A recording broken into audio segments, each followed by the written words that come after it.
All right, we're going to go ahead and get started. I'd like to bring to the stage none other than Ohio's greatest and most heard conservative talk radio host, none other than Always Right with Bob France, Mr. Bob France.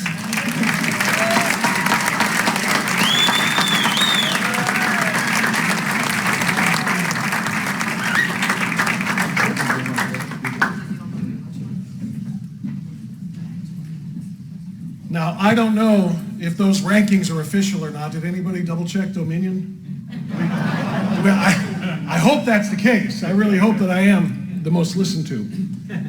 Welcome, everyone. Thank you so very much for being here. The Strongsville GOP Town Hall, Save Our Schools, Stopping the Indoctrination of Children. Absolutely critical. You know that, or else you wouldn't be here. It's personal to me, and it's very passionate for me. As a semi-public figure, I get to mingle with and chat with and talk with some pretty influential people in Ohio and actually beyond that. And I can tell you with certainty that there is a movement happening right now in our own backyards, in our own school buildings, in our own board meetings, and in our activist meetings to stop this runaway train before our kids become members of an indoctrination nation. And that's exactly what is in jeopardy right now. We are in jeopardy of losing the society that we were gifted, the culture that we were gifted, and that we have worked to build in fairness and equality for all. We're in a very dangerous place here. Indoctrination of young kids is happening every single day. And you might think, but I've got great schools here, and you probably do. But it's a sliding scale, because even in the great schools, there are a lot of very nefarious things going on that you aren't supposed to know about. And that's one of the reasons why we've got to be so involved and so active, and that's why we're here. Now, the reason for this forum is twofold. Number one, to learn about the depth of the problem, I think, is a big part of this, the depth of the problems in our schools, to identify them in exact detail. That's something our panelists are going to do. And number two, to discuss ways that we as parents, and if you're a grandparent or just a concerned citizen, how we can intervene peacefully, obviously, respectfully, obviously, without being investigated by our own FBI as domestic terrorists, because that's a legitimate concern. The problems, which most of you know, are many things that we're going to be discussing tonight that you're going to hear from our panel. In both their direct comment portions and then in the answers to your questions as we go on this evening. One of them, of course, is critical race theory. Now, I want to show this because it's a shameless plug for t-shirts that I'm selling on my webpage. And that Chris Gorin, my partner in all of this, is doing right back there. I trip over myself sometimes when you speak as often as I do, now for 3 hours a day instead of 2 hours a day, and you do it as fast as I do. I'm not a slow talker. You trip sometimes. And that's what happened when I was discussing critical race theory on the program about a month ago. And I accidentally said criminal race theory. And then I thought to myself, holy hell, that's better. And that's more accurate. It took about 2 days for Chris Gorin to come up with the t-shirts. Ban criminal race theory. And this is literally what we need to be doing. So I'm going to ask you, as an activist and somebody, again, I always say this, to share the truth, wear the truth. Buy one of these, give it as a gift, give it a couple as a gift, but seriously, they're back there. Chris made a bunch of them, and she doesn't want to have to lug these home. Can you do that? And this, of course, just follows on the tails of the other one, which I just kind of stumbled into. It wasn't an accident. I just said it really fast, and it sounded like Johnny Cochran. If the glove don't fit, you must acquit. And we were talking about this, follow the science from Dr. Fraud Chief. Follow the science. Boy, I don't like that echo. Are you guys hearing the echo? I don't know if there's any way we can fix that, but at any rate, follow the science. And I just burst after a big, long monologue on this, and I said, they don't want science. All they want is compliance. They don't want science. They want compliance. If the glove don't fit, you must acquit. I said, I'm going to make a t-shirt. Chris called me and said, how many you want? And bam, there they are too. So by all means, no, seriously, these have become very popular in the short time they've been on the web. So by all means, you can buy them on the web and pay $5 to ship them, or you can buy them here and pay $0 to ship them, but we would very seriously like you to consider that. Now, after that blatant display of capitalism, which I hope you respect, considering this crowd, now let's get into the matter at hand. Critical race theory and criminal race theory. What is it? Why is it so dangerous for kids? 2, critical gender theory, or social emotional learning. All of this kind of combines together, but critical gender theory is part of a larger movement in which kids are being recruited. Thank you. The feedback is annoying, and I apologize. I don't like to sound annoying other than what I say. Right. Yeah, thank you. Kids are being recruited by a very ambitious organization of activists into becoming something that they are not, all for the purpose of helping that organization gain more political power. And that is a legitimate threat that we are worried about. And number 3 is parents' rights. There was a time when teachers welcomed the input of engaged parents who wanted to help their kids understand the material, if they needed help with homework, if they needed explanations. And teachers would call parents and say, can you tell me what you're doing here? Because he's not getting it or she's not getting it and I want to help support. And they work together and collaboratively. Today, far too many of these teachers acting on behalf of their unions more than anything else are telling parents, you know what, stay in your lane. You don't need to know what we're doing. They found that out, by the way, during 2 years of Zooms where your kids are in school at the kitchen table and moms and dads are maybe in the kitchen or wherever and they hear what's going on and they peek at that screen and what did she just say? And suddenly the cat was out of the bag for a lot of these people, a lot of these teachers. They want it put back. And now when you go to the teachers and say, hey, can you explain this to me? Why was this being taught? What was the goal of this? And again, it's, you know what, Mom? You raised them on your time for 7 hours a day. I raised them, and I'll teach them. And that's the mentality. That's the reality. And that's one of the very important things this panel is going to discuss tonight. Now, please allow me to introduce our panel of experts. First, Jim Renacci. I realize there's no one in this room who doesn't know who this man is, but for the purposes of a short biographical introduction, which I asked our panelists for, Jim says, here's who I am. I'm a husband, I'm a father, and now a grandfather, a businessman and a former congressman, and now a candidate, I worded this one, a candidate to rescue the great state of Ohio from Mike DeWine as our next governor. Jim Renacci. Is it okay that I added that part? Okay. Next, John Stover is the president of Ohio Value Voters. I know you know him too. He's a real estate business owner. He is retired as an IT security auditor for a major healthcare provider. He holds an executive MBA from Baldwin Wallace College. He ran 2 campaigns for state representative in 1980 and 1982. I was in junior high then. Sorry. A third race for Parma City Council in 1991 where he served for 12 years. And as a councilman, John was the primary sponsor of many resolutions that were sent to federal and state representatives to support pro-life and pro-family various legislation. He serves as a deacon and trustee at the Cleveland Baptist Church. John and his beautiful wife Diane, of course, have been married for 46 years. Please welcome John Stover.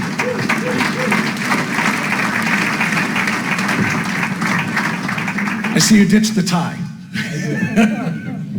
John saw me come in and said, talk on it, Renacci doesn't have one in either.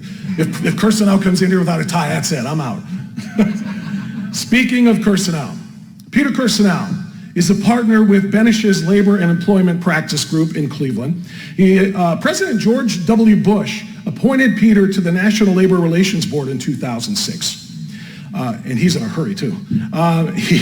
He testified before the Senate Judiciary Committee on the nominations of Neil Gorsuch, John Roberts, Samuel Alito, Sonia Sotomayor, and Elena Kagan to the Supreme Court, and Jeff Sessions to Attorney General. He also continues to testify before and advise members of the U.S. Congress on a variety of matters.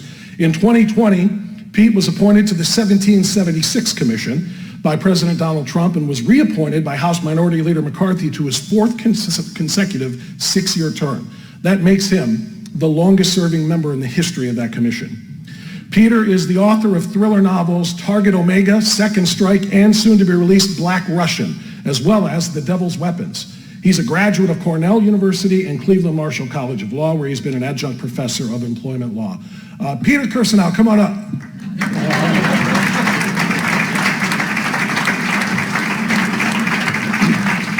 Folks, this is going to be the format for the evening. You guys can go ahead and have a seat and grab your mics if you would like. The first segment, we're going to break this down into 3 segments. The first segment, we're going to have 5 to 10 minute presentations by each of our panelists explaining their own views on the state of education in our schools today. Each presentation will be followed by a 5 to 10 minute discussion among the panelists on their own organically about that particular presentation. Then secondly, each candidate, I feel like it's a debate, each panelist will answer a question that I've prepared for them about these various issues. The third segment will be questions from you. There's a microphone set up in the middle of the aisle there that will be used for that segment. We will, of course, ask you to be direct in your questions when you ask them. Avoid giving speeches. If there is a need for a follow-up question, I will determine whether or not we have the time to commit to that at that time on a case-by-case basis. Please don't take it personally as we try to move along. So, having said all of that and kind of laying out the ground rules here, we're going to start off with Jim Renacci. Jim Renacci, 5-10 minutes, your choice. The state of education, the state of our schools today as you see it. Well, thank you, Bob, and thank you all for being here as well. This is a good group to learn from. I want to listen. I want to hear what you have to say. But here's what I would tell you. As I travel the state, and I've been doing it now since 2017, one thing I've learned very quickly is, one of the biggest issues we face is schools and the education and how our children are being educated, the issues, whether it's CRT, SEL, whether it's comprehensive sex education, and how the government is trying to indoctrinate our K through 12. But I will tell you, it's not just K through 12 either. There is a administrative handbook out there, Transfer 36, I believe it is, where now this governor and this administration is actually pushing the same issues as part of college curriculum. So we are now, there's now a requirement that colleges start to indoctrinate much of this into their curriculum in Ohio as well. So it's interesting because it's just not K through 12. I mean, it continues to permeate all the way through. And we have a governor, the biggest problem is we have a governor who really, I mean, I don't know if you heard today his State of the State speech, nothing about education, nothing at all about the problems in education. He's okay with what's going on compared to other governors who have stepped up and said, we're going to eliminate CRT, we're going to eliminate SEL, we're going to eliminate comprehensive sex education. It's just not going to be taught in our schools. And if you do teach it, we're going to eliminate your funding. Those are the type of governors who are leading states that are much better prepared and are much more willing to step up and change this. If we don't have leadership that does this, this is the kind of educational system we're going to have. And the problem is we're seeing it more and more and more. And you're going to hear about this from our other panelists too. But the biggest issue we have is we don't have strong enough leaders and leadership. And let's face it, education isn't a priority. Even though if you look at our 4 spending areas in the state, education's one of the 4. I mean, it is one of the primary education areas. The governor has 4 areas, prisons, education, Medicaid spending, and roads and bridges. Those are your 4 major areas, and we have a governor who really talks about so many other things. You heard him talk today about mental health and all these other issues, but what you never hear him talk about is how we need to overhaul this education system. So I'm happy to be here tonight because I do believe our education system is failing us because we don't have leaders who are stepping up and saying, stop the indoctrination, get us back to basic, reading, writing, arithmetic, and history, and stop trying to teach our children the indoctrination of some of these other issues. So I can tell you, I'm concerned for our schools. You're here because you are concerned for our schools. And at the end, we need strong leadership who also says, we are concerned for our schools, and that's what I hope to be able to represent all of you. So thank you for being here. John Stover and Pete Kirsanow, you can respond to a little bit about what Jim just had to say, or we can move right on with your next presentation if you would like to do that. John? Okay, we're going to listen to John Stover's first presentation. Thank you very much, Bob. One of the things that I want to take care of before I get into some of the things that we have seen for a number of years that are a major concern here in the state of Ohio. You know, somebody that didn't expect me to do this, but I'm going to do it anyway, and I'll hear about it afterwards. Diane, stand up. I want people to recognize you. Diane is the heart and soul of Ohio Value Voters Protect Ohio Children. Thank you. I tell you what, that's why I got a few notes up here. Before I left the house, she said, make sure you talk about, I got it all right here. I won't forget. But Ohio Value Voters is an organization that got involved roughly 4 years ago when it came to investigating comprehensive sex education in the schools. In 2017, we ended up with requesting through public records from roughly 20 plus of the 600 plus school districts in the state of Ohio, various locations, requesting information on just what they were teaching as relates to comprehensive sex education. And unfortunately, we found quite a bit. Ended up going to the governor's office. We went to the attorney general's office. We sat down with the speaker as well as the Senate president. And, you know, I still remember this day. We were in the Senate president's office, showed him the material. Senate President Opoff looked at it for 30 seconds, threw it down on his desk, and says, let me ask you, what does this have to do with educating children? And I said, Senator, that's why we're here. That's why we're here. Unfortunately, you know, a lot of this has fallen on deaf ears. It really has. And this is troubling. You know, whenever Mike DeWine was running for office, you know, we had no fewer than roughly 4 to 5 calls from him during his campaign of running Ohio Value Voters. He called me out of the blue 3 times, called my wife. And you know, the last time that I had an opportunity to speak to the governor one-on-one, I was at the governor's residence, and I walked up to him, and I had a good 7 to 10 minutes with him. And I said, Governor, we got a real problem in the state on with education, with comprehensive sex education, with CRT, with social emotional learning. And he says, you know, he said, I'm aware of it. I get all of your email updates. Many of you, I'm sure, receive those updates as well. And I said, all I need is 30 to 45 minutes of your time. Can we get together? He said, sure. He called one of his aides over, jotted down some information. I thought for sure I was going to get a call from the governor's office to sit down with him. I received a call from one of his top aides. His aides said to me over the phone, he says, John, you got to realize you meet with us, not the governor. So, you know, it was pretty obvious that we're going to end up with a governor who was not going to move forward on anything at all as it relates to education and the direction that we need to take our state.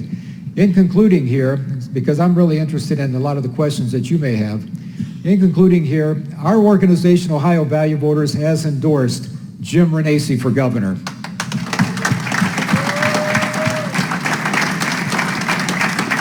Now, I had an opportunity, my wife and I, we sat down for a good 3 hours with Jim, and we went over a number of different things as relates to education, other areas of the state, but primarily education. And I firmly believe that Jim Renacci is going to be the type of governor that we have in Florida, the type of governor now that we have in Virginia, and he's going to be somebody that's going to make a difference here in the state of Ohio on behalf of our children and put an end to this inability of a governor that we currently have serving to get anything done. Thank you very much.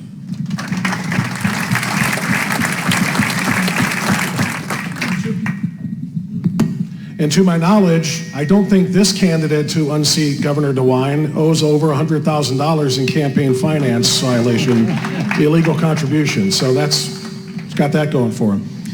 Peter Kirsanow, United States Civil Rights Commissioner. Your turn, sir. Thanks, Bob. Can you hear me? Is this all right? Yes. Okay.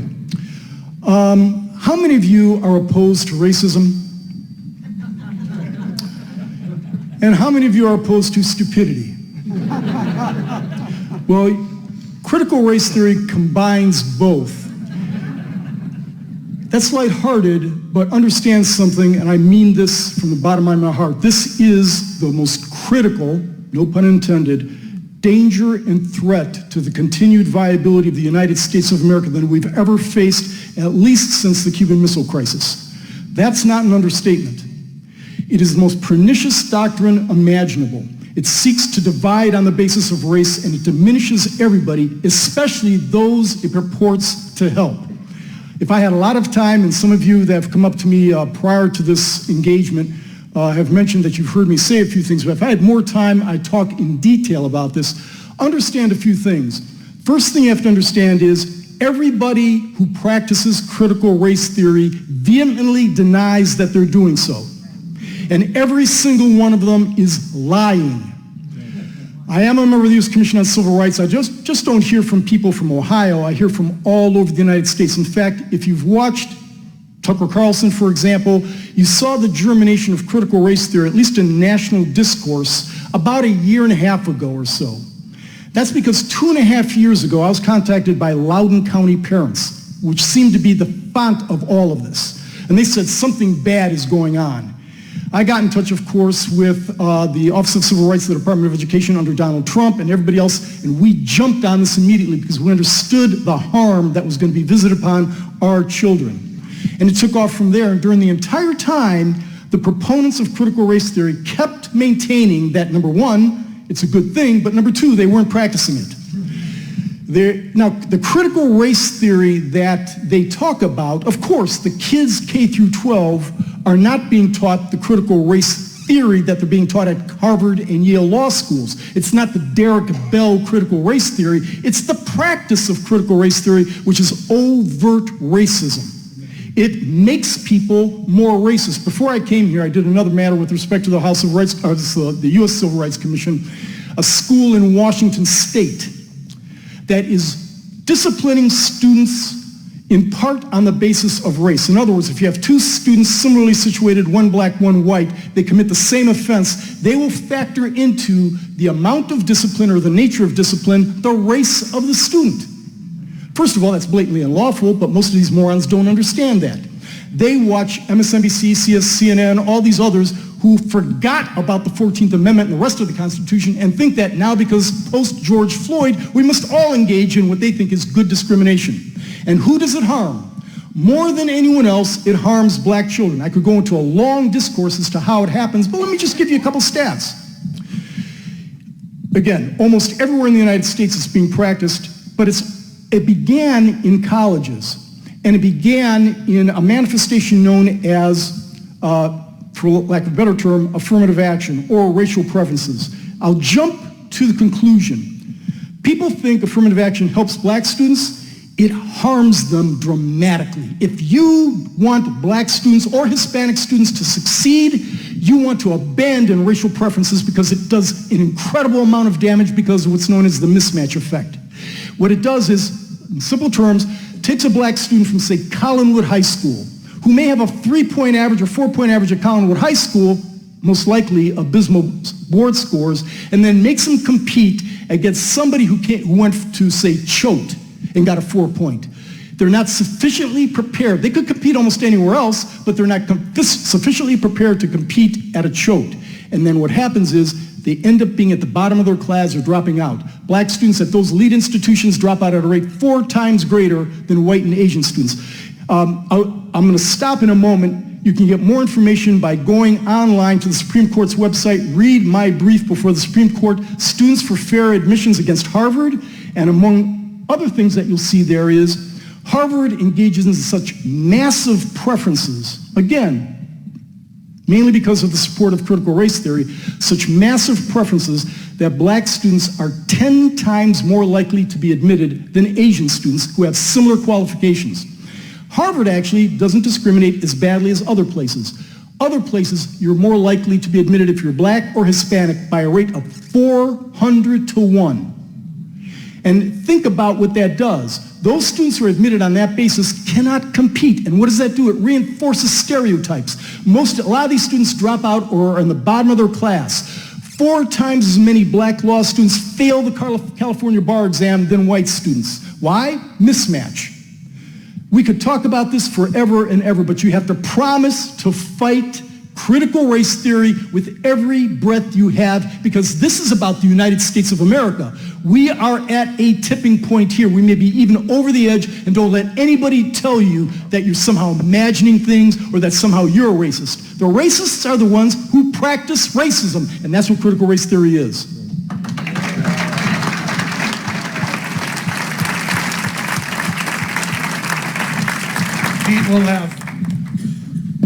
Pete will have plenty of opportunity to expand on those. I know he's got a lot more he can offer, but that's going to be in response to questions. So we're going to start now with the questions that I've kind of put together for each of the panelists. Again, sorry, it's political season. What am I going to do? By the way, speaking of, he mentioned going online and finding things.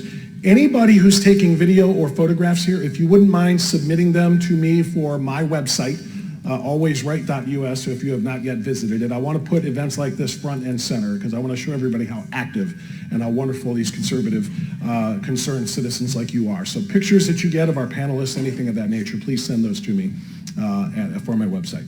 Now, our first question is going to be for Jim Renacci. So we go back to the beginning here. Is this on? Echo went away.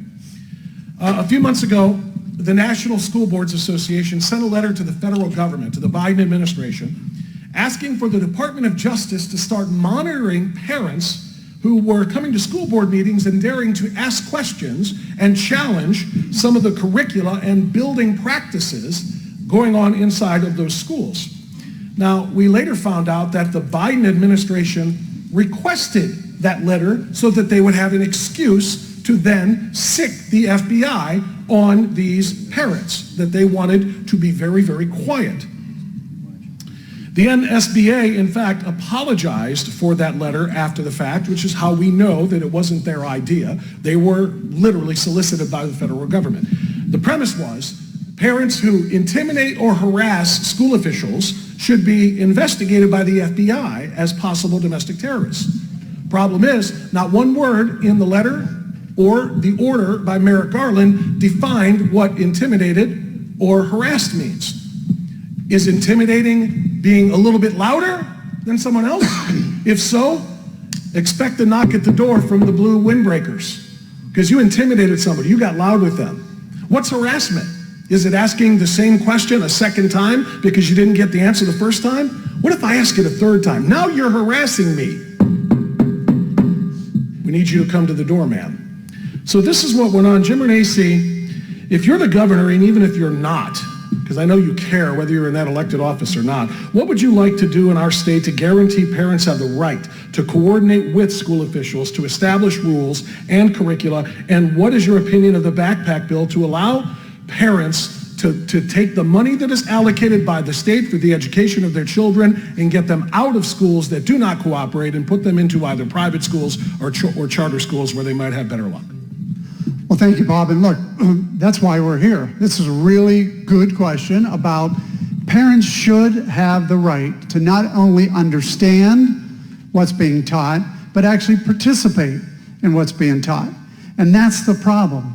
When governors, because again, remember, governor's position is leadership. One of the biggest problems we have in Ohio is we have a governor who doesn't lead. Leadership just means standing up, stepping up, and saying this is not going to happen in Ohio. Look, I would tell you that one of the biggest dangers we have in this state is not getting involved, and it's one of the greatest things that happened last year. We saw more people stepping up and getting involved in school districts. It's not just as important to change the governor, although I think that's extremely important. I hope you agree with me on that. I also believe it's important to start changing these school board members and making sure that we have school board members that step up and understand that they are representing the parents and they're representing the curriculum that the parents want. And we can do that because we need to just become stronger and get involved. That's why you're here tonight. Those are the most important things we can do and I'm glad to see that it started last year. People started saying, I'm going to run for school board.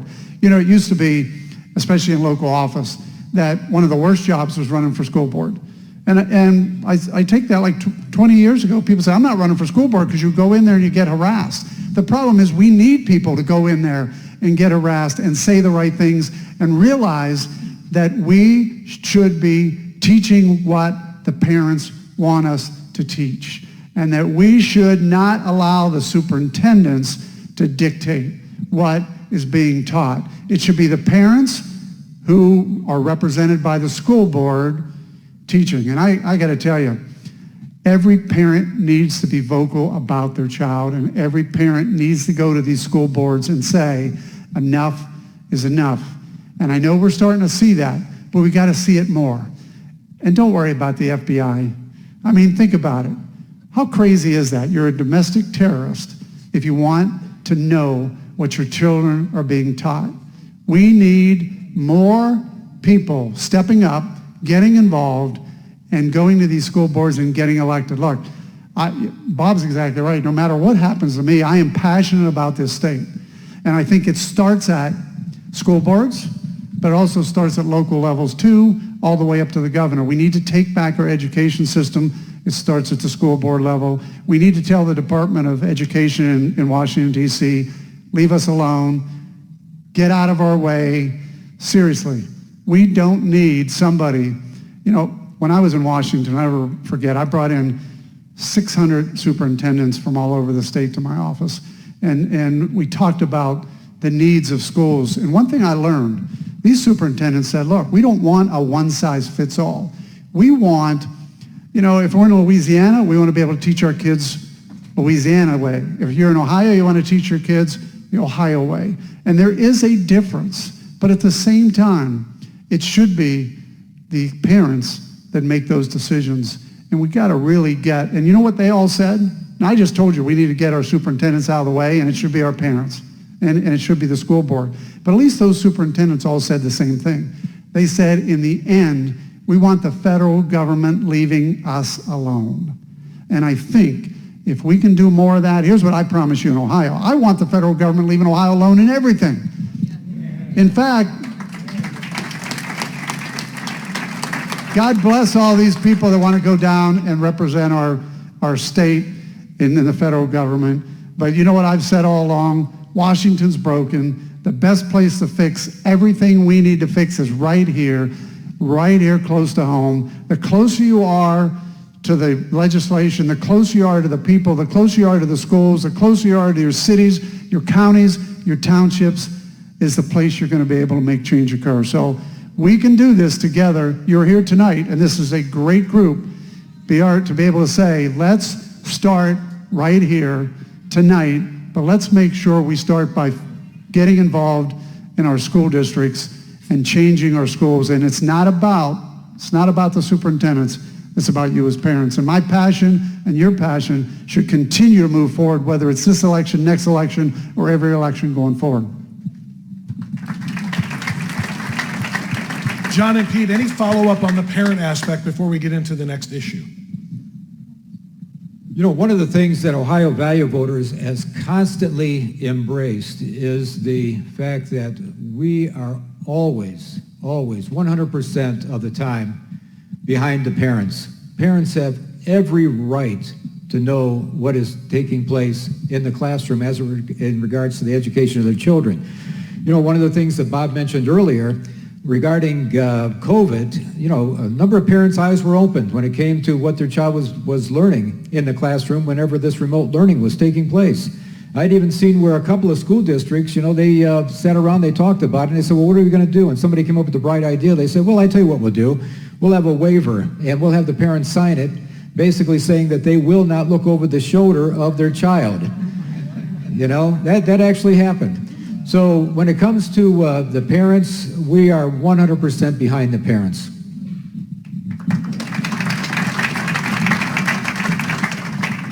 The third rail in American politics was touched a year and a half ago with critical race theory, and you saw parents rise up first in Virginia and then elsewhere. Virginia went, I think it was for Biden by, was it 11 or 8? I can't remember which. It was a large number, okay? It is now a blue state because of the Washington suburbs. But Glenn Youngkin kicked the butt of the Democrat running against him. You all know who he is, Terry McAuliffe, sleazeball. But he had every advantage possible except parents became aware of critical race theory. Parents is what turned it all around. The left is afraid of parents. They're doing everything they can to separate parents from kids, whether it's critical race theory, sex, whatever it may be. And you can't let that happen. But I think what happened now is the left and the Democrats touched that third rail. And of course, we have a moron in office right now. That helps with the approval rating in the toilet. But you will see in a midterm election right now, long time between now and the midterms, but right now, historically, it should be the biggest wave in history, bigger than, or at least red wave, in 1994 and bigger than in 2010 by a large margin. Consider, and I think I may have mentioned this on Bob's show, by way of perspective. In 1994, when it was the congressional takeover and Newt Gingrich became Speaker of the House, huge takeover for the first time since, what, 1948 or something? 40 years. First time in more than 40 years, okay? The generic ballot was +4 Republican. That was astonishing. Astonishing, because Democrats typically have to have a +4 advantage just to break even, because their voters too dumb to come out and vote, okay? +4, think about that. Right now, the generic ballot is at +14 Republican. That augurs a blowout that we've never seen before. Again, long time between now and the election, and you got to get out and vote. And make people angry, drag people to the polls, make them vote. Your kids' futures are at stake. The United States, this is not an exaggeration. We're at a tipping point here. They're going for the big enchilada. They've got an idiot in office who's doing all kinds of things to hurt the United States, including keeping an open border where 2 million people have crossed. The FBI and DOJ admit that at least 55 known terrorists have crossed the border. Known, but 2 million people? You know there are a lot more. And they don't care about our border, they care about Ukraine's border. Right. This is nuts, people. This is our country, we keep it, we fight back. Bob, can I add one thing? I just like to add one thing. If you think about it, we had a state and schools that actually required our children to wear masks for 8 hours a day. That is child abuse. And I've said that time and time again. We should not, parents, the decision to wear a mask, and I've said this all along, the decision to wear a mask in school and their child should be between the parent, the pediatrician. That should be the decision as to whether a child wear a mask. I just want to add that because think about it. 8 hours, some of these kids were having masks on their ears, their eyes, their nose. That's child abuse. We got to make sure that we are defending our children and getting involved and stopping that as well. We've all seen, I think we've all seen those kids taking, when they get off the bus, taking those masks off filled with snot and spit and everything else that they've expelled during the course of the day, jamming it in their backpack until the next day and then right back on again. Super healthy for our kids, right? And by the way, Pete can thunder away all he wants about dragging people to the polls, but what's the name of the subvariant of Omicron that they're talking about now that's going to move in? You may be mailing your ballots in again because why? Because +14 Republican, that's why. Do not take anything for granted at this point. All right, going to move to John Stover now for this question. The growing popularity of the LGBT movement has been largely due to the T in that abbreviation. Much more than the other letters. The T, of course, is for transgender. As recently as 3 years ago, the number of young people identifying as transgendered or suffering from gender dysphoria was less than 1%. You can imagine why. It's such a rare condition. But now a recent survey of Gen Zers, Generation Zers, the youngsters in school right now, revealed that 4 in 10, 40%, not less than 1% and not 4%, 40% identified themselves as something other than their biological sex. Whether it's male saying female or female saying male, or maybe both, some days saying neither. I'm just amorphous. I'm just out there in the ether. Or any one of dozens and dozens of other concoctions.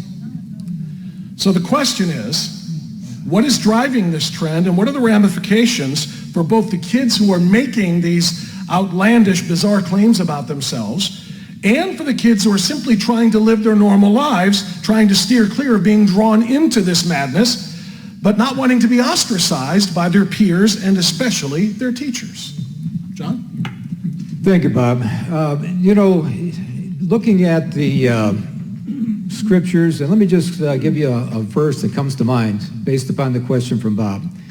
Matthew chapter 19, verse 4, Jesus was talking and says, "Have you not read in the beginning, God created male and female?"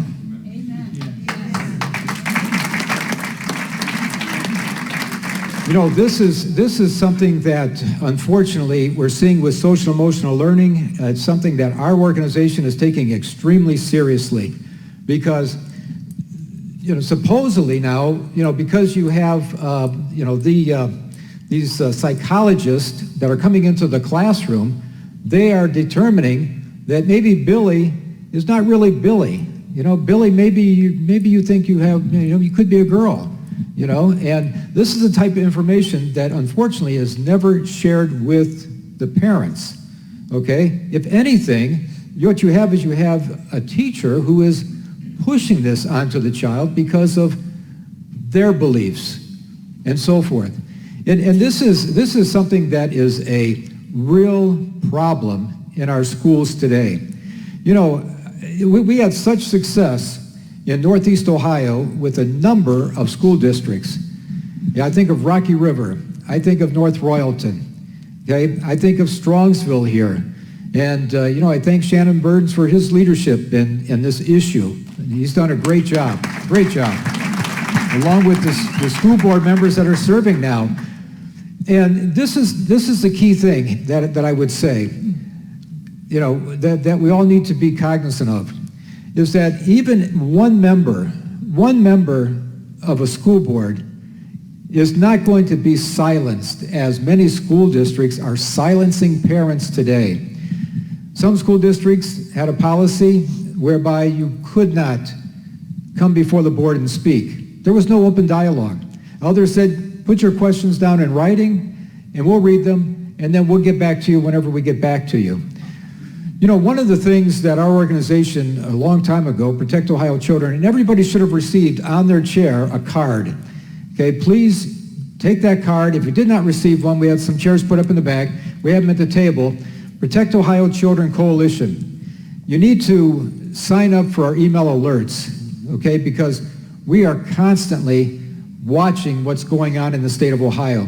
We have 3 districts, 3 sections that we've taken the state.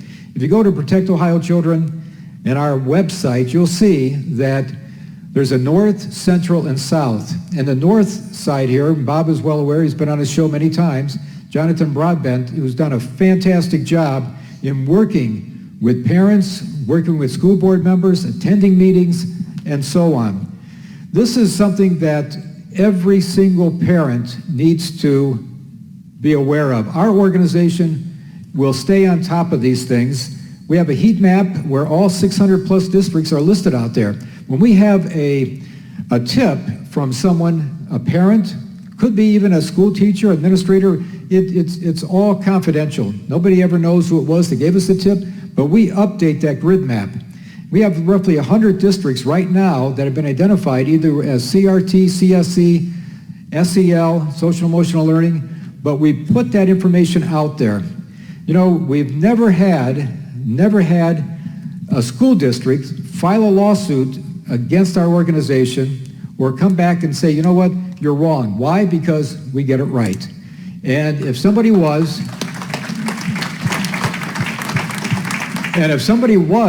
to contact us and say, you know what, this is not here, we would have them prove that it's no longer there. But that's the thing that you can do. And some of you are out here from a school district, and you say, well, I don't really know if that's being taught. One of the things that we point out is this, is that it's extremely, extremely important that you know your rights. I give credit, not this General Assembly, okay, because we'll maybe have time to talk about some legislation that continues to be stalled in committee, but I give credit to some previous General Assemblies and governors. One of the things that you need to be aware of is Ohio Revised Code 3313.60, Section G. Parents and/or legal guardians of children that are in the public school, you have the right to go in to the school board and request immediately to see anything and everything that your child is being exposed to.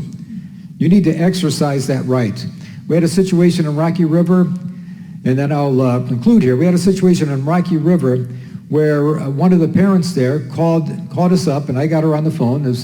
And I tell you what, Rocky River, they've done a fantastic job over there. Anybody from Rocky River here tonight? Okay. They've done a fantastic job over there.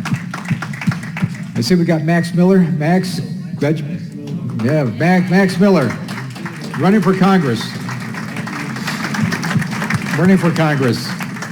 Ohio Value Voters has endorsed Max as well. But I spoke to the lady who had a child in the school, and she said, you know, they're not giving me the information. I went in, they said it's going to take weeks. The language states immediately, promptly, they will provide this information. I said, take the specific Ohio Revised Code in hand with you and give it to the school board president and let them know they're in violation of the law, and if necessary, you're going to get your attorney involved.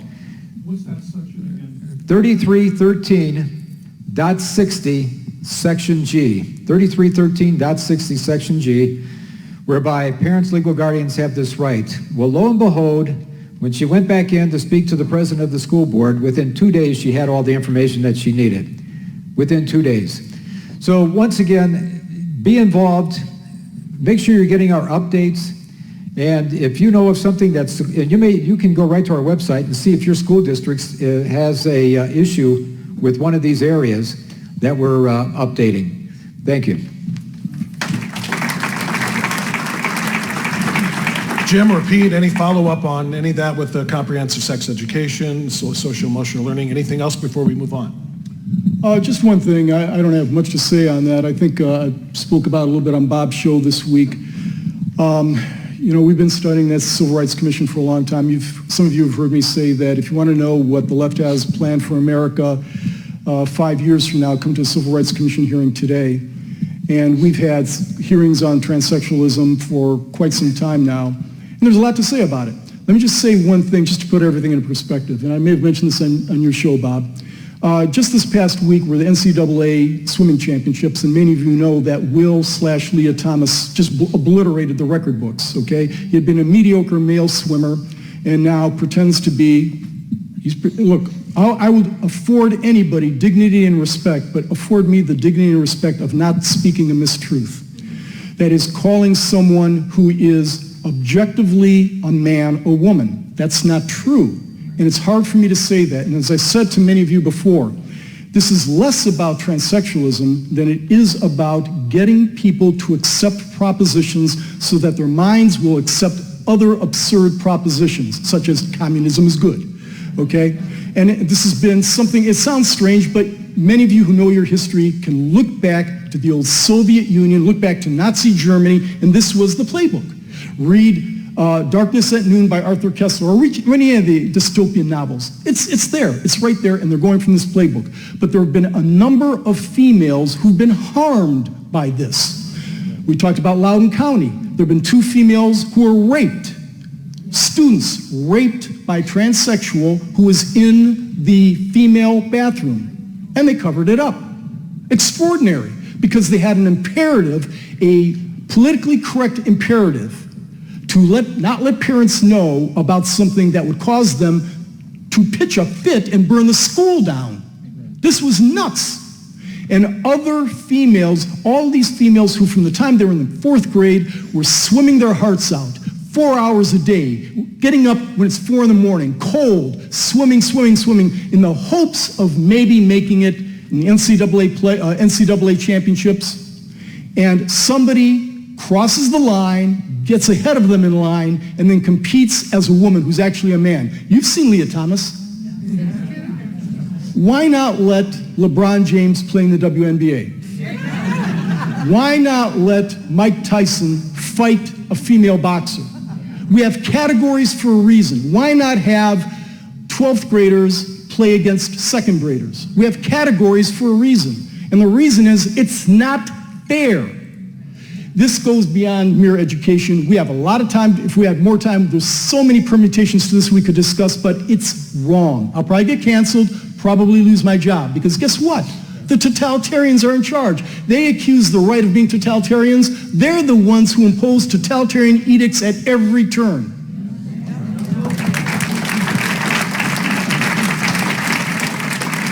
Well, again, it's about leadership. It's about people leading, especially in political positions.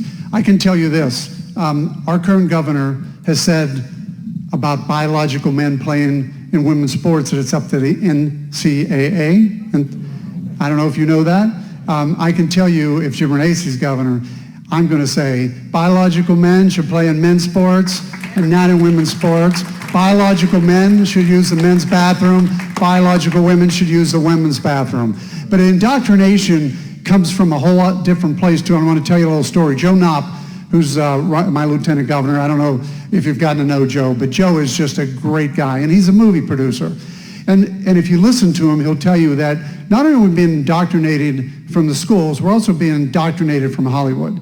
And if you think about it, Will and Grace. Will and Grace, it made, homosexuality okay. It made the idea of it, and that's the new generation, the next generation that's being indoctrinated. But it goes even one step further. He was telling me, he's done 4 movies, he was telling me that he was talking about doing another movie before he jumped on my team, which was going to be about Christ and the apostles. And what Hollywood and what the film industry said was, we'll support that, but which one's the transgender? Now think about that. Think about that. Hollywood is saying, if you're going to do a movie about Jesus and the apostles, you need to tell us which one is the transgender. That is another piece of indoctrination we have to remember. Our children, our grandchildren are getting indoctrination from the schools, but they're also getting indoctrination from the TV and Hollywood. We need to stop that as well.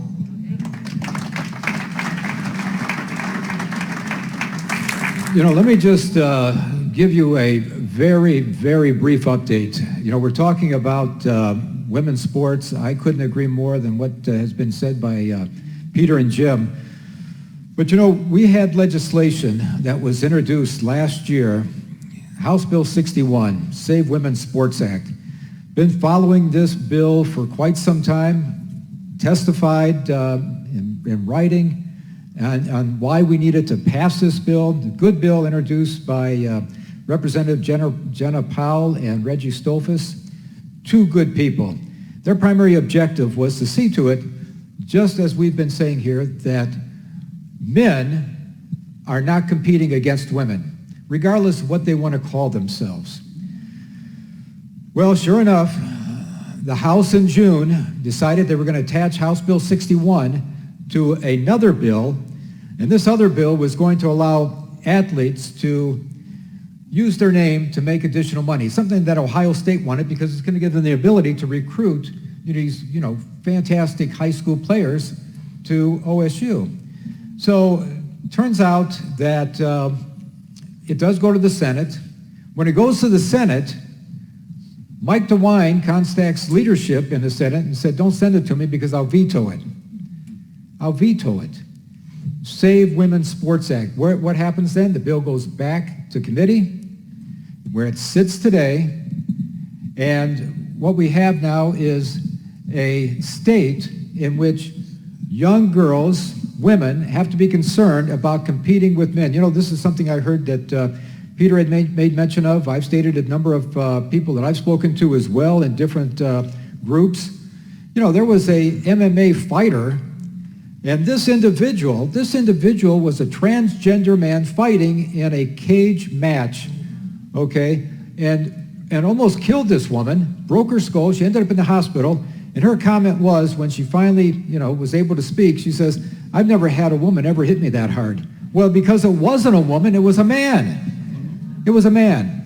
Another reason why Ohio Value Voters has supported the gentleman here to my right, Jim Renacci, is because he says that when he becomes governor, he will sign House Bill 61.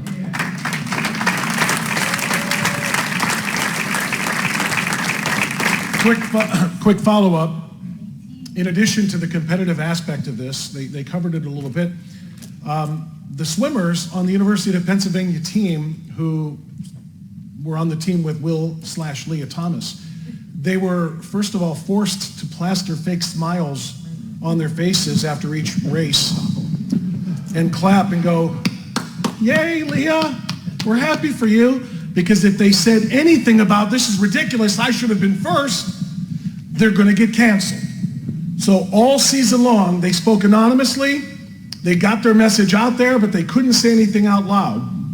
So from a free speech standpoint, that is a huge, huge threat. But then the other thing is they weren't even allowed to complain publicly, not about the competitive aspect of it, which these three gentlemen just all covered very well.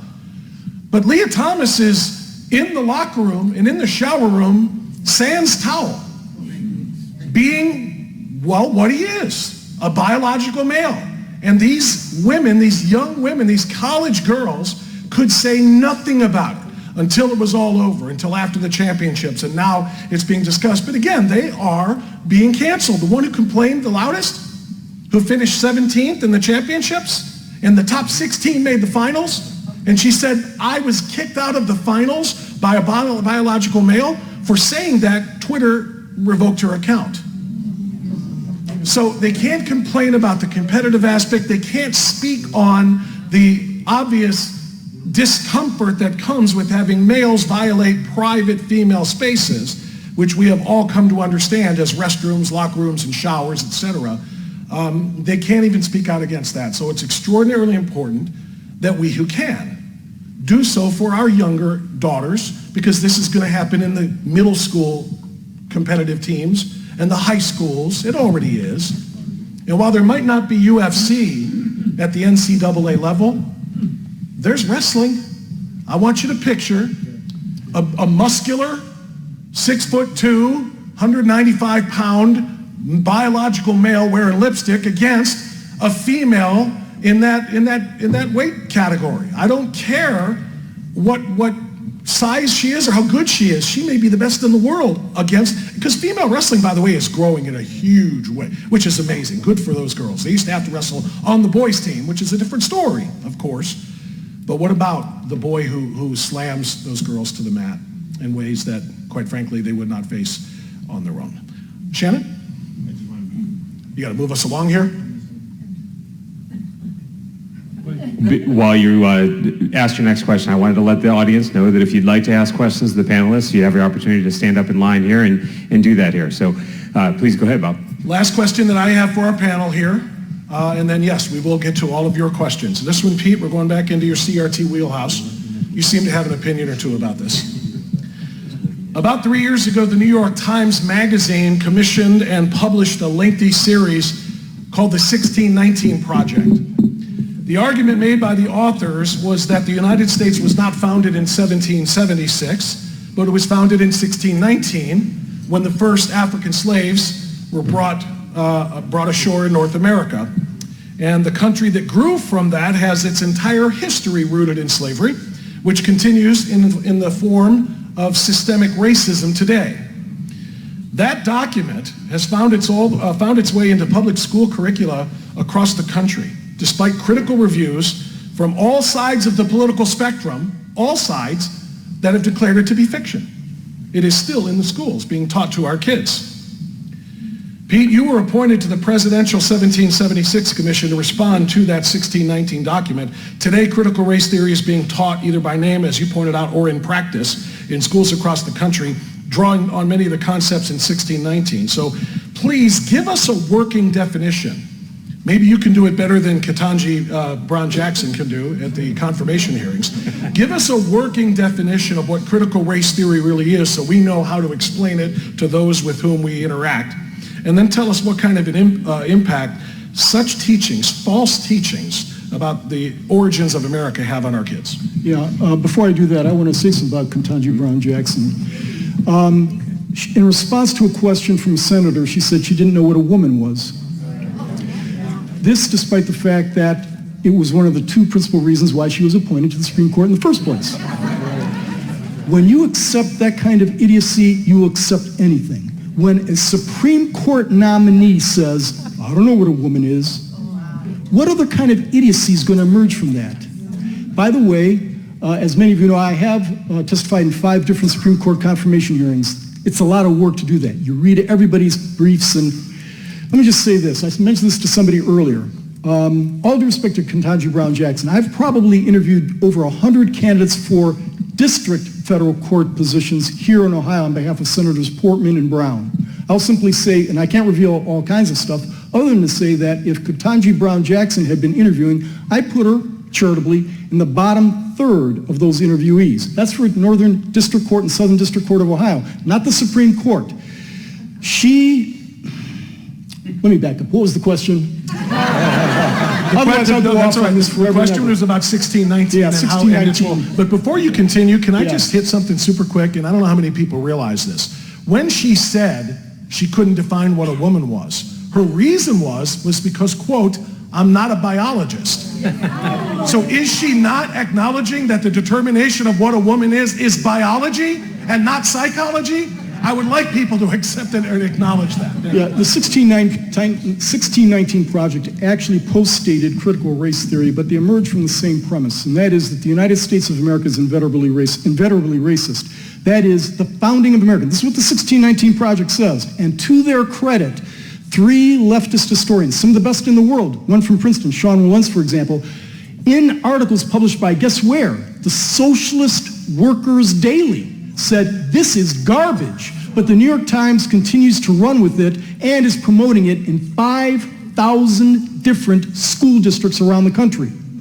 Its premise is that the actual founding of the United States was not 1776, it was 1619, allegedly when the first slave, even get this wrong.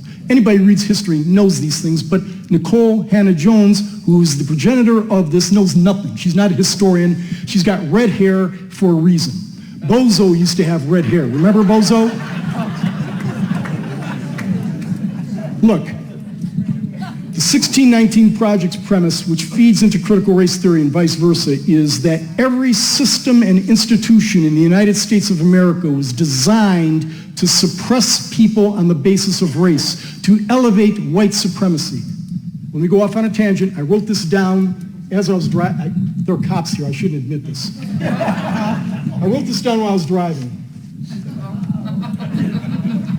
I can chew and walk and chew gum at the same time.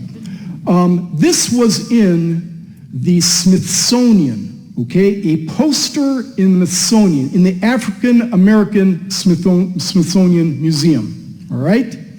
It was a poster defining white supremacy. It had these indices of white supremacy. And ask yourself, who does this help and who does it hurt?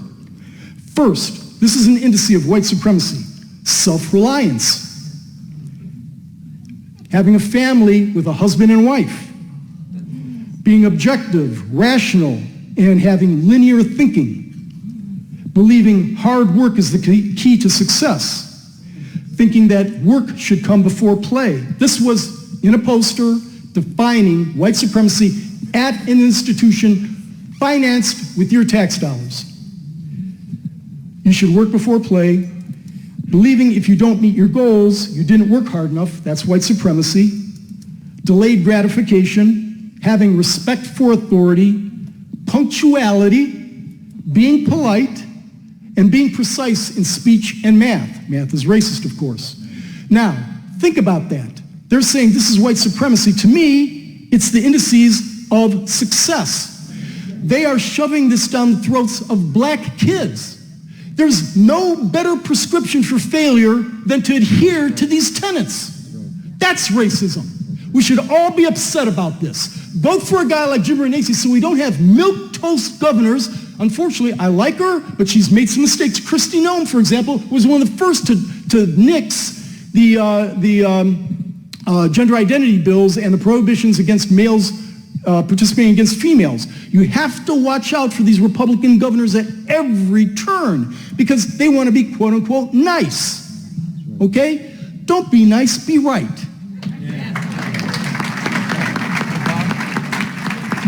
By the way, Governor Noem eventually got it right, so let's Hey, Bob, let's acknowledge that. Hey, Bob, one quick comment here.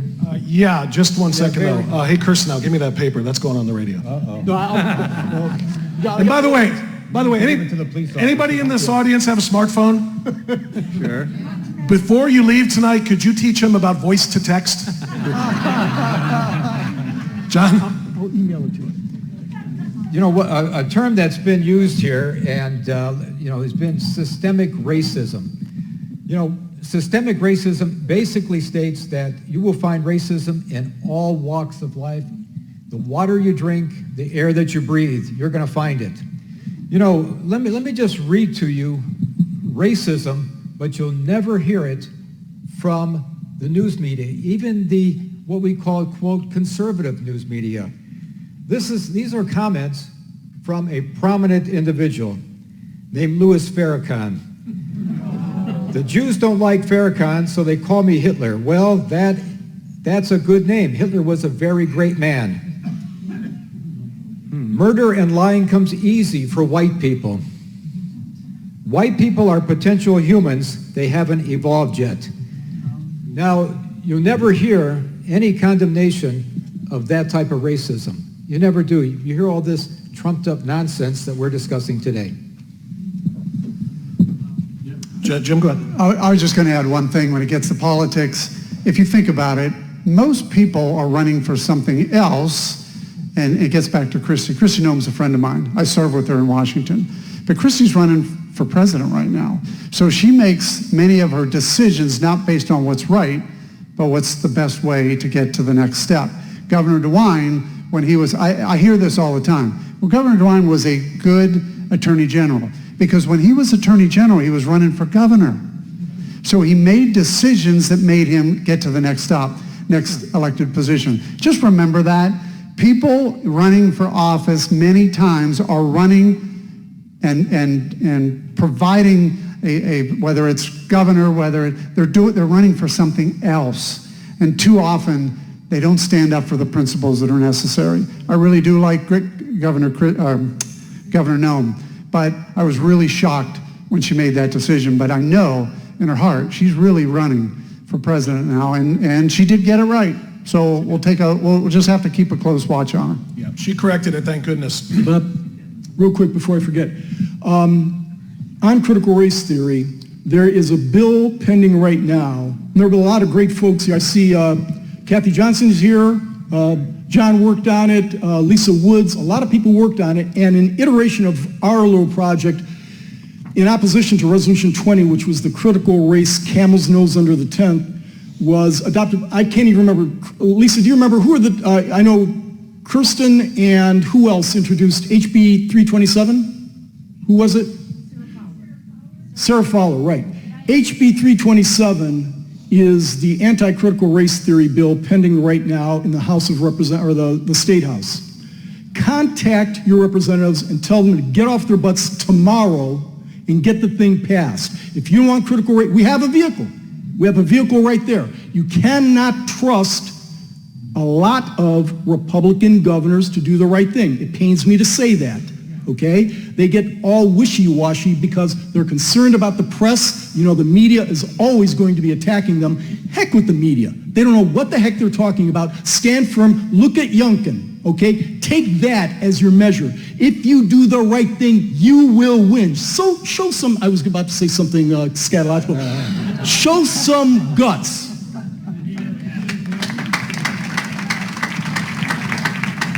All right. Peter, can I add one more thing to that? Representative Cupp is the one keeping that from coming out of committee. You have to call Representative Cupp and demand he get it out of committee and then bring it to the floor. That's HB 327, 327, 327. Is Cupp getting anything out of committee that we want? 248, ring a bell with anybody? Just wondering, yeah, listen, this is part of why we have to do everything that we can do because we cannot trust them to do it for us. All right, the line is long and getting longer, so let's move into the question and answer. Now, as noted, please refrain from giving speeches, only in the interest of time. Ask your question directly. If it's aimed at one particular panelist, name him. If not, we'll just kind of let somebody pick up the ball and run with it. Okay. Go right ahead. Thank you, Bob. And guys, this is great. Thank you very much. This is very informative and just terrific. Strongsville GOP has rules for asking a question. And they're simple. Have to ask a question, like Bob said. Don't make a statement. If you make a statement, you have to stand in the corner behind the stage and look at a picture of Joe Biden for 10 minutes. So get right to the point. Here we go. Was that Biden or Blystone? The question that I'm going to ask is something I think is going to throw all three of you off. I don't know if you are familiar with the Becher Children's Hospital in Portland. They have this nice new program that they're trying to tell children that they have gender dysphoria. Well, the way they're doing it, and they're now asking all psychologists in the country to do the same thing, is to tell their children 8 and older, to girls to bind their breasts, and to young gentlemen to do something similar to their genitals. They call it safe tucking. And they're also giving these kids something called, it's hard, I can't remember, solicit sex shops, very specific sex shops that are designed for children to see this stuff on so that they, quote, know how to do this. And my question to you is, like, Jim, are you willing to check on these hospitals and these psychologists that you will not allow these sex shops for children to be in Ohio? And I think the other two of you, since you're all interested in how this affects our children, this affects them in school. This affects them all over the way, because they're now being told when they see a psychologist for something, they got gender dysphoria. Okay. So how would you, I want to know how you would deal with it. Well, first off, leaders lead. Governors should be leaders. Governors should say this is not going to be a practice that's going to be tolerated in our state. Governors should also say, by the way, when Peter was talking about 327, Governor DeWine, Governor Renacci, I can tell you, would say, I want 327 on my desk. That's how you get things done. You lead, and then you ask for the House and Senate to follow. We need more governors. We need more elected officials that lead. No, let me just make a very brief, quick statement. You know, you need to realize this. There is big money involved with this matter of confusing these kids. You know, the Cleveland Clinic, University Hospital, a clinic, they put a facility up in Lakewood a few years ago expecting to have this opportunity to make money on mutilating children.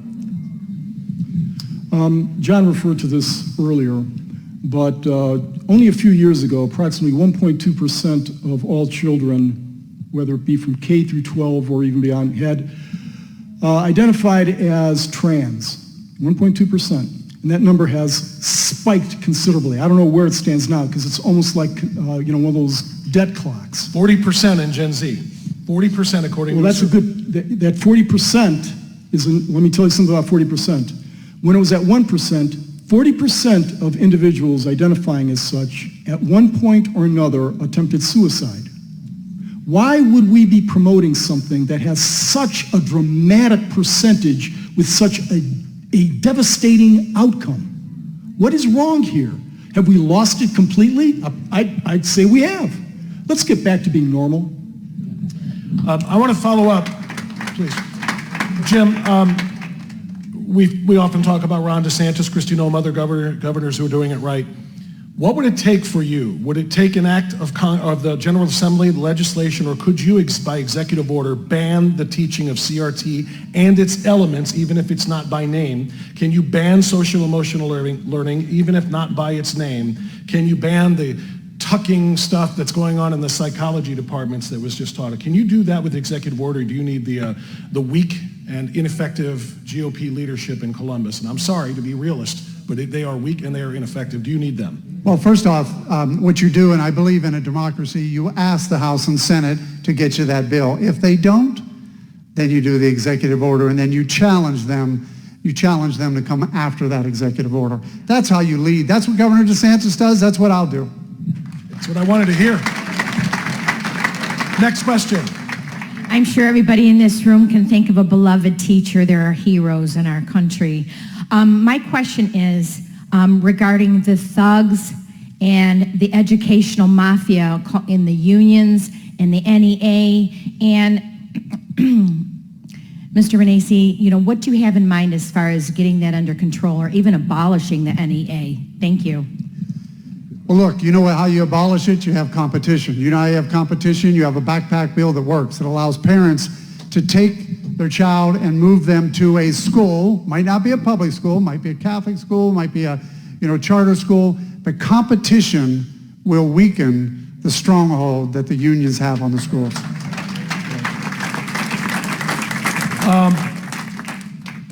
I brought this up to you guys in our little prep meeting yesterday, so John, if you want to try this. I think most of us know this is not just a public school issue anymore. I can name for you by name, I won't at the moment, a number of Catholic schools in Northeast Ohio that are just as DIE, by the way, make sure you refer to it as DIE and not DEI. They are just as woke and devoted because it spells the word die, which is what's happening to our education system. There are just as many Catholic schools and private schools that are doing the exact same thing as the public schools with respect to that diversity, inclusion, and equity. So even the backpack bill, while it's a great idea and I fully support it, it's not going to solve it if you can't find the right school to put your kid in if you do have the dollars. Well, the only thing I would add, though, the problem is those schools, whether they're Catholic schools, still get some funding, and that's the problem. The funding, because the funding requires some of this, they're putting it in the system. Look, we got to go back and tell the federal government, we don't want your money, and we're not going to follow your rules, and at the same time, get it back to the local district.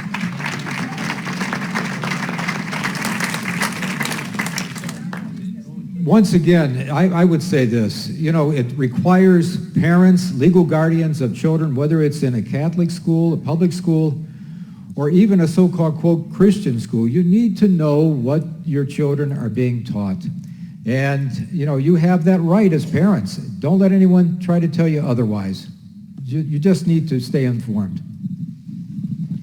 I'm going to flex on something here for a second, and I apologize for the self-serving nature of this, but I think it's also instructional. Do what you have to do to get your kids in the right school, even in the high school level. Do what you have to do.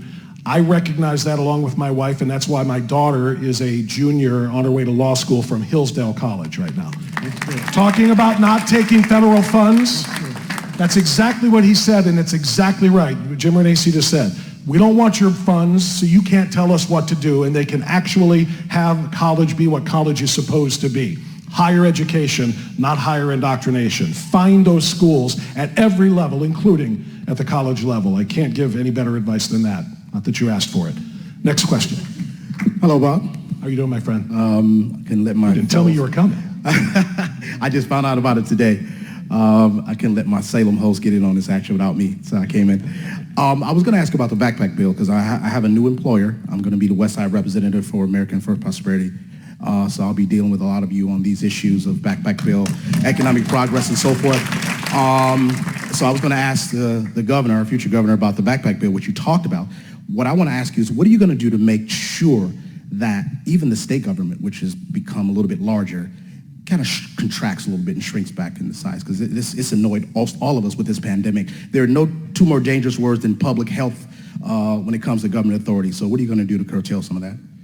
Well, what's interesting, and most people aren't aware of this, but in 2034, we'll have the least amount of 17 and 18-year-olds ever in the history of the state of Ohio. So if you think about that, we still have the same amount of high schools, we still have the same amount of colleges. By the way, we're a state with the second most colleges in the country. Pennsylvania's number 1, Ohio's number 2. If we don't have 18-year-olds to fill those schools, that's overhead. At some point in time, we do have to contract. And I know people don't like to lose their mascot, and I know they don't like to lose their high school, but at some point in time, there's going to have to be a contraction when you don't have enough 18-year-olds to fill the high schools and the colleges, and that's really going to have to be the answer. That's got to be a governor who leads and says, we know it's coming, let's look at the statistics, and let's make sure we are, why do we have a community college right next to a college and a branch and all these other, this is all overhead that we got to be able to eliminate. So there has to be contraction just based on the number of individuals, 18-year-olds that'll be around in 2034. Thank you. Thanks, Glee. Next question. Hi. So as a high schooler, I noticed that in school we're not really being taught real life skills. So Jim, my question for you is, if elected, what will you do to require our schools to teach classes like civics, ethics, those type of classes? Well, look, I've said this already. We got to get rid of CRT, SEL, comprehensive sex education, get back to the basics. And by the way, you know what one of the other basics is? Just basic finance. I mean, kids are coming out of high school and can't add and subtract. They can't make change. They can't work at a McDonald's because, you give them $5 and they can't make change. These are basic requirements that we have to get back into our education system. But the governor can cause that to happen by saying, we need this done, and getting the legislature to help. And if he doesn't help, it's the same old thing. I'm not a big supporter of executive orders, but executive orders will make things happen. And if they're necessary, you do them. And that's what I love, again, about Governor DeSantis. John? Yes. Very quickly, House Bill 327, the gentleman that stood up and said that it was Bob Cupp, Speaker of the House, holding this bill up, very good. I don't know how you get your inside information, but, I follow